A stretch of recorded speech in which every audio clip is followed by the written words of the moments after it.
Hello students, welcome to Kartar education classes. बच्चों, आज हमारा टॉपिक है साख की दो विभिन्न स्थितियाँ। ये है आपका लेसन मुद्रा और साख। आज हम करेंगे नेक्स्ट टॉपिक साख से संबंधित। इस क्लास में आप सीखोगे कि किस तरह जो ऋण है यानी कि जो हम उधार लेते हैं वो हमें दो प्रकार की स्थितियों में डाल सकता है। तो वो कौन सी दो स्थितियां हैं वो हम आपकी ही बुक का पेज नंबर 43 इसी से रीड करते हुए इसको समझेंगे। तो जो ऋण होता है यानी कि उधार जो होता है वो क्या है, एक तरह का सहमति है। सहमति यानी कि एक दूसरे से सहमत होना। यहाँ पर साहूकार जो है कर्जदार को धन, वस्तुएं, सेवाएं मुहैया करवाता है और बदले में भविष्य में जो कर्जदार है वो उसको भुगतान करने का वादा करता है, यानी कि वो बाद में उसका भुगतान करेगा। तो उसी को क्या कहा जाता है, उधार। तो वो कौन सी दो स्थितियां हैं जिससे हम साख की वो भिन्न प्रकार की स्थितियां कौन सी हैं उसको हम ये स्टोरी के साथ ज़्यादा अच्छे से समझेंगे। तो ये स्टोरी है, पहला है जिसका नाम है त्योहार का मौसम। त्योहारों का मौसम चल रहा है जिसमें कि एक जूते बनाने वाला सलीम जो है उसको एक बड़े व्यापारी से 3000 जूतों के मतलब कि ऑर्डर आता है। 3000 जोड़ी उसको जूते बनाने हैं जो कि एक ही महीने में उसको पूरा करना है। तो अब सलीम को सिलाई के लिए, चिपकाने के लिए, काम करने के लिए, मजदूर रखने के लिए, इस सब के लिए पैसों की ज़रूरत है और उसको कच्चा माल भी खरीदना है।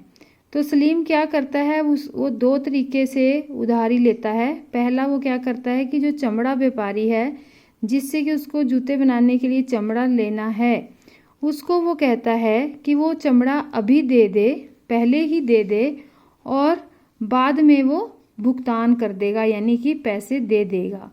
और दूसरा वो क्या करता है कि एक दूसरे बड़े व्यापारी को कहता है कि मैं आपको 1000 जूते दूंगा और उस 1000 जोड़ी जूतों का बदले में आप मुझे अभी पैसे दे दें। ठीक है, तो वो दोनों मान जाते हैं। इस तरह से सलीम क्या है, दो व्यक्तियों से कर्जा लेता है और जब एक महीना ख़त्म होता है वो अपना ऑर्डर पूरा करता है और ऑर्डर पूरा करने के बाद उसको जो भी पैसे आते हैं उससे वो अपना सारा कर्जा उतार देता है और उसको एक अच्छा खासा लाभ भी प्राप्त होता है। तो इसमें क्या हुआ, सलीम को बहुत फ़ायदा हुआ उधारी लेने का। इसमें जो उसका ऋण था, जो उसने उधार लिया था, वो एक कार्यशील पूंजी की तरह उसने ज़रूरत पूरी करी। उसको जो भी खरीदना था उसकी ज़रूरतें पूरी हुई उस उधार से। और जो भी उसने उत्पादन करना था, जो जूते की जोड़ियाँ बनानी थी, वो भी समय रहती उसने पूरी बना दी और इससे उसकी अपनी कमाई भी बढ़ गई। और जो उधार था, ऋण था, उसने एक महत्वपूर्ण और सकारात्मक यानी कि अच्छा रोल अदा किया। कहने का मतलब है कि सलीम को उधारी लेकर अपना ये जो ऑर्डर था पूरा करने में बहुत फ़ायदा हुआ। दूसरी स्टोरी है स्वप्ना की। स्वप्ना क्या है, वो एक किसान है, छोटी सी किसान है जिसके पास 3 एकड़ ज़मीन है जिसमें वो मूंगफली उगाती है। लेकिन मूंगफली उगाने के लिए वो पहले साहूकार से कर्जा लेती है और फसल पर कीटनाशक यानी कि कीड़ों का हमला होने की वजह से उसकी फसल बर्बाद हो जाती है। जब उसकी फसल बर्बाद होती है वो साहूकार को कर्जा लौटाने में असफल रहती है, कर्जा नहीं लौटा पाती और इस तरह से वो साल होते होते वो कर्जा जो है ब्याज को जोड़ के वो एक बड़ी रकम बन जाता है। और फिर स्वप्ना खेती के लिए दोबारा उधार लेती है अगले साल और अगले साल भी कोई खास अच्छी फसल नहीं होती, नॉर्मल सी फसल होती है। इतनी कमाई नहीं हो पाती उसकी कि वो कर्जा वापस कर सके। इस तरह से वह कर्जे के जाल में फंस जाती है। वह अपनी ज़मीन का एक टुकड़ा जो है उसको बेचती है और अपना कर्जा उतारती है। आगे ये बताता है कि ग्रामीण क्षेत्र जो हैं वहाँ पर जो ऋण है वो क्यों लिया जाता है, फसल उगाने के लिए लिया जाता है, क्योंकि लोगों को बीज, खाद, कीटनाशक दवाएं, पानी, बिजली, उपकरण इत्यादि पर उन्हें बहुत खर्चा होता है, जिसके लिए वो पैसे उधार लेते हैं। फसल की जब बिक्री होती है 3-4 महीने के बाद, तो वो अपना सारा फसल को बेचकर अपना उधार जो है उसको वापस कर देते हैं। तो इस तरह से जो उनका उधार है उसकी अदायगी वो कैसे वापस करेंगे, किस पर निर्भर करता है? फसल की कमाई पर। अगर फसल बर्बाद होती है तो वो जो है कर्जा नहीं उतार पाते, अगर अच्छी फसल होती है तो वो आसानी से कर्जा उतार देते हैं। तो इस तरह स्वप्ना के मामले में क्या हुआ, हमने देखा कि उसकी फसल बर्बाद हो गई, वो कर्जा नहीं उतार पाई और उसको अपनी ज़मीन का कुछ हिस्सा बेचना पड़ा।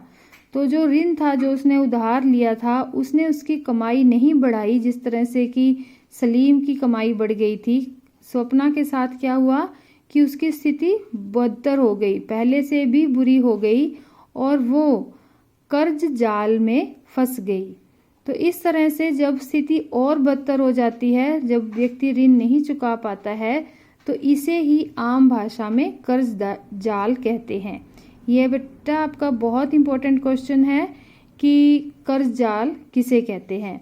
इस मामले में ऋण जो है, कर्ज जाल जब होता है तो क्या होता है कि जो कर्जदार होता है, जिस व्यक्ति ने कर्जा लिया है, वो ऐसी परिस्थिति में चला जाता है, उसको ऐसी परिस्थिति में धकेल दिया जाता है जहां से बाहर निकलना उसके लिए काफ़ी कष्टदायक होता है। इस स्थिति में, ऐसी स्थिति में क्या होता है कि ऋण जो है आय बढ़ाने में सहयोग करता है। एक स्थिति में, कौन सी स्थिति थी वो? सलीम की स्थिति। लेकिन दूसरी स्थिति में वो फसल बर्बाद होने की वजह से व्यक्ति जाल में फंस जाता है। तो इस तरह से हमने देखा कि ऋण जो है, जो हम उधारी लेते हैं, वह उपयोगी होगा या नहीं होगा, यह किस बात पर निर्भर करता है कि कितने खतरे हैं, कितनी हानि हो रही है या फ़ायदा हो रहा है। तो इस तरह से आपका ये टॉपिक यहाँ पे समाप्त होता है। इसको हम शॉर्टकट में कैसे लिखेंगे? साख की दो विभिन्न परिस्थितियाँ। पहली क्या है? ये महत्वपूर्ण है, सकारात्मक है और अच्छी भूमिका अदा करती है। कार्यशील पूंजी के तरह ये भूमिका अदा करती है, उत्पादन समय पर पूरा करने में मदद करती है और ऋण जो है व्यक्ति की कमाई को बढ़ाता है। उदाहरण किसका है? सलीम का, जो कि ऋण लेता है और खूब लाभ कमाता है। लेकिन दूसरे उदाहरण में क्या है कि ऋण जो है कर्जदार को कर्ज जाल में भी फंसा सकता है। ऋण से कर्जदार जो है उसकी स्थिति बदतर हो जाती है, पहले से भी बुरी। कर्जदार ऐसी स्थिति में पहुंच सकता है जिससे बाहर निकलना कष्टदायक होता है। और उदाहरण क्या है? स्वप्ना, जिसने कि कर्जा लिया और वो कर्ज जाल में फंस गई और उसको अपनी ज़मीन बेचनी पड़ी। तो इसके साथ ही आपका ये टॉपिक समाप्त होता है। मुझे उम्मीद है आपको अच्छे से समझ आया होगा। Thank you, have a nice day, God bless you all.